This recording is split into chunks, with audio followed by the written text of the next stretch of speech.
कवि सम्मेलन का कार्यक्रम गुड्डू त्रिपाठी उर्फ अरविंद त्रिपाठी जी के आवास पर आयोजित किया गया। नीलवर्णम संस्था द्वारा राष्ट्रीय अध्यक्ष अजीत जैन द्वारा संपन्न कराया गया। इसमें महान कवि सर्वेश्वरस्थाना अनु अवस्थी महान कवियों ने अपना मनोरंजन किया।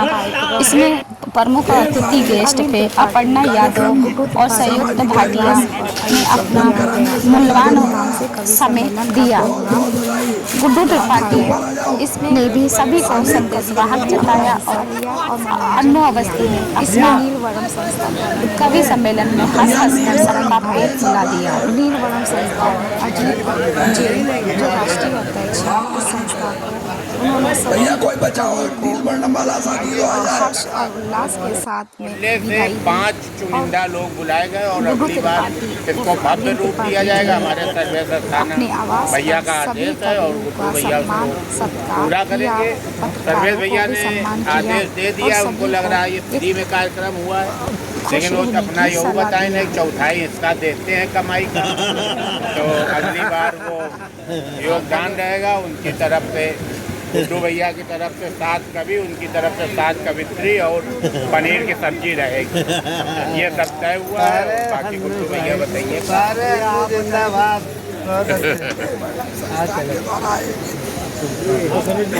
अरे हम अपना हाथ में लिए हो गया, ऊपर आओ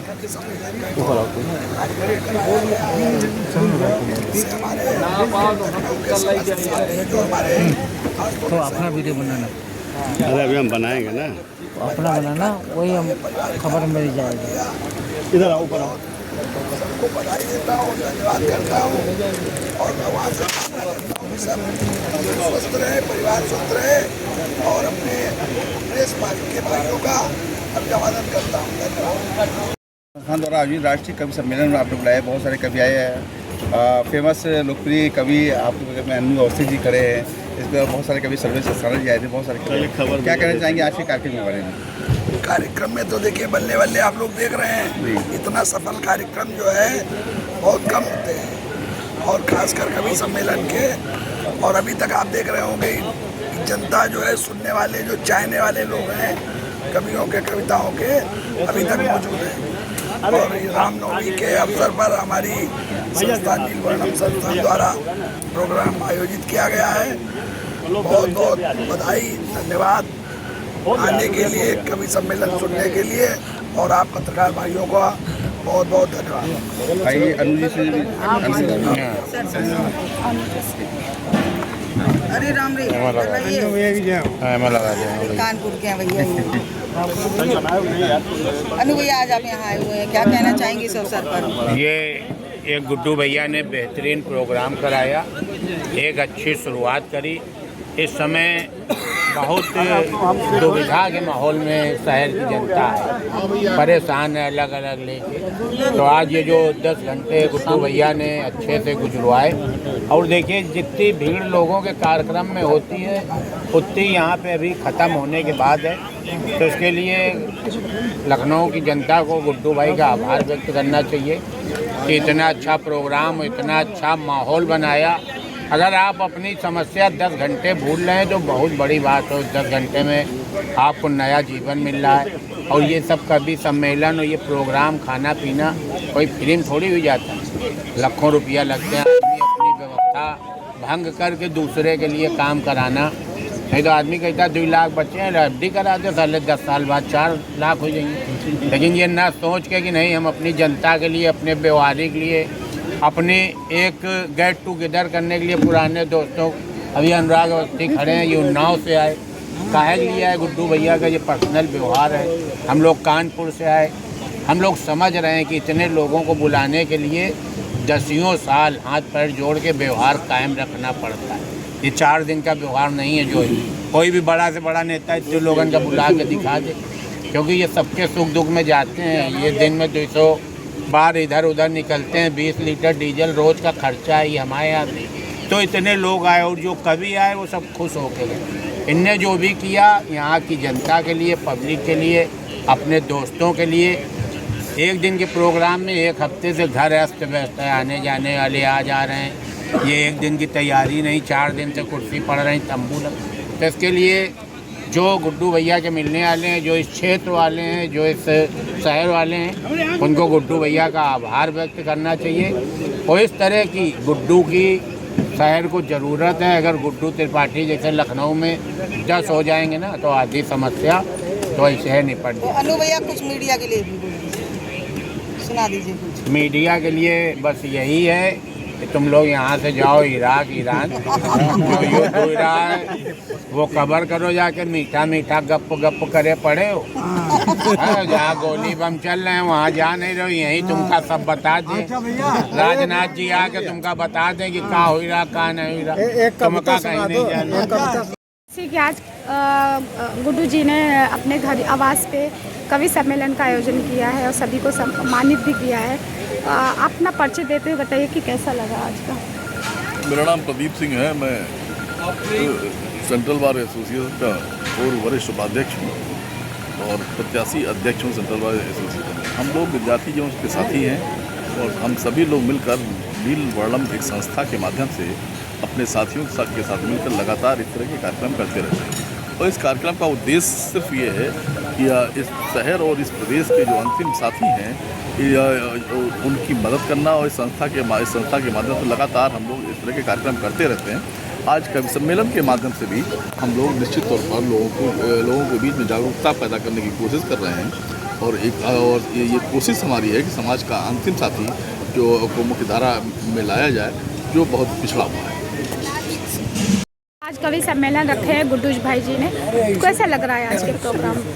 अपना सबसे पहले मैं अपना परिचय दे दूं। मेरा नाम अजीत जैन है। हमारी एक संस्था है श्री नील वर्णम संस्थान, जिसके अंतर्गत ये कार्यक्रम कराया गया है और स्थान गुड्डू भाई का निवास चुना गया। गुड्डू भाई इसके आयोजक हैं और हमारी पूरी टीम है, पूरा एक परिवार है जो मिलके हम लोग अभी तक 7-8 वर्षों से विगत एक भंडारा करते आ रहे थे। ये पहली बार है कि जब हम लोगों ने कोई सांस्कृतिक कार्यक्रम की शुरुआत की है और उसका उद्देश्य ये था कि हमारा जो परिवार है नील वर्णम का, उसके सभी सदस्य सब परिवार यहाँ पे आएँ और एक दूसरे से मिलें। उसका ये उद्देश्य को रखते हुए और ये कार्यक्रम जो रखा गया है, पहला अनुभव है मुझे यहाँ का, अपने कार्यक्रम का बहुत अच्छा लगा मुझे। और मैं उम्मीद करता हूँ सामाजिक दृष्टि से क्या संदेश देना चाहेंगे आज कवि सम्मेलन को?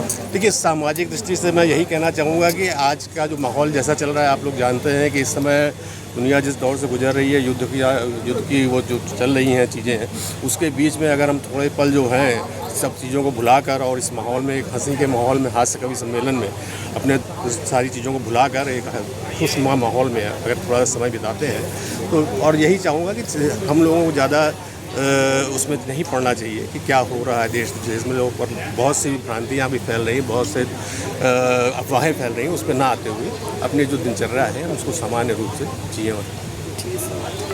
जैसे कि आज कवि सम्मेलन रखा गया, आपने बहुत अच्छा बताया भी गया है, तो अपना परिचय देते हुए बताइए कैसा लगा और बहुत बढ़िया कार्यक्रम का, बहुत अच्छा लगा। क्या सामाजिक तौर पे संदेश देना चाहिए महान कवि सम्मेलन को?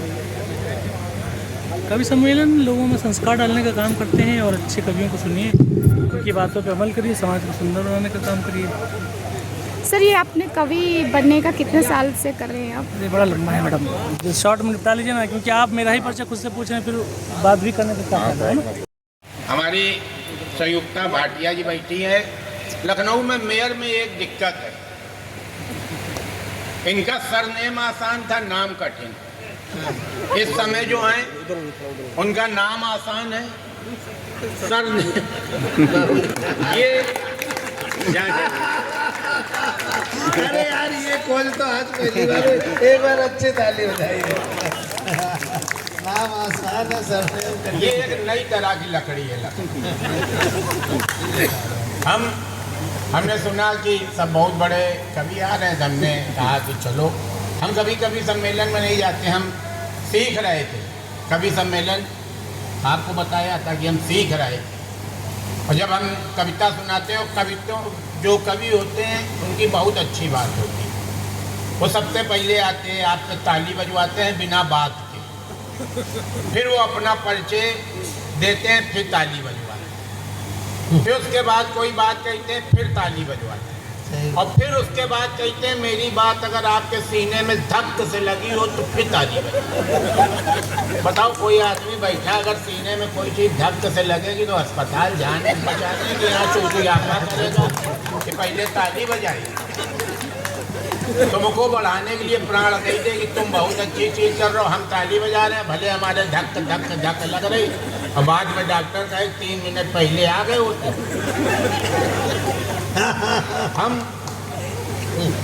हमारे यहाँ एक हमारा छोटा भाई हेमंत है, इस समय बहुत चल रहा। उसने हमसे कहा, उसने कहा भैया कभी सम्मेलन में चला करो, बहुत मौज आएगी। हमने कहा क्या मौज आएगी? बोला चल के देखो। और भाई साहब गए, 5 कवि आए, पांचों ने इतनी ताली बजवाई, साले हाथ सुन्न हो गए। आखिरी में हम ऐसे बजा रहे थे, दोनों हाथ में हाथ लड़ाते थे तो खोपड़ी तक करंट मार रहा था, इतनी ताली बजी। फिर एक कवित्री आई, उसने एक बार भी गुड्डू भैया नहीं कहा कि ताली बजाओ। उसने कहा हम आपसे कहेंगे नहीं कि ताली बजाओ, अगर अच्छा लगे तो बजाना। हमको उसकी बस यही बात इतनी अच्छी लगी, साला हमने अकेले ताली बजाई। हमने कहा जियो रानी, तुमने जियो रानी। और उसके बाद भाई साहब उसने कविताएं सुनाई, लोगों ने ताली बजाई। आखिरी में उसको एक गीत गाना था। अच्छा, वो गीत कुछ ऐसा था जैसे डर पिक्चर में एक गाना आया था ना कि शाहरुख खान कहता ये काली काली आँखें, और पीछे 20 लड़कियां कहती ओ ओ ओ ओ ओ ओ ओ ओ। शाहरुख खान भी कह सकता था मुकेश भाई, लेकिन वो लड़कियां धराई गई थी, नहीं बेरोजगार हो जाती। फिर शाहरुख खान कहता था ये गोरे गोरे गाल, लेकिन उनको ओ ओ ओ ओ ओ ओ ओ ओ के लिए रखा गया था। तो उसी तरह का कोई गीत उस कवित्री को सुनाना था। उसने कहा अब हम एक गीत गाएंगे और हमको आपका साथ चाहिए। समझो हम कवित्री और हम कह रहे हैं कि अब हम एक गीत गाएंगे